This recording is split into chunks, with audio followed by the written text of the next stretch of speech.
कुछ खास नहीं होला करवट फेर बेबिया बर्दाश्त नहीं होला करवट फेर बेबिया बर्दाश्त नहीं होला।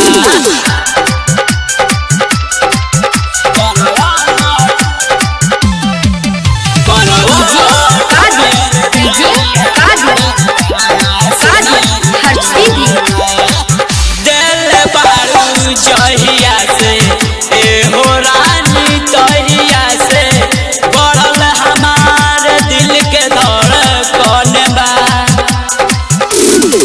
होला कंट्रोल नहीं मारता जवानी ढाही कसम ना रहत हमार मन बा असरे में जियतानी हो असरे में जियतानी टाइम पास नहीं होला करवट फेर बेबिया बर्दाश्त नहीं होला करवट फेर बेबिया बर्दाश्त नहीं होला।